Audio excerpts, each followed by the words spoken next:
பசுவினை பாம்பென்று சாட்சி சொல்ல முடியும். காம்பினில் விஷம் என்ன கறக்கவ முடியும்.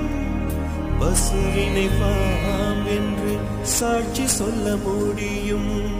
காம்பினில் விஷம் என்ன கறக்கவ முடியும்.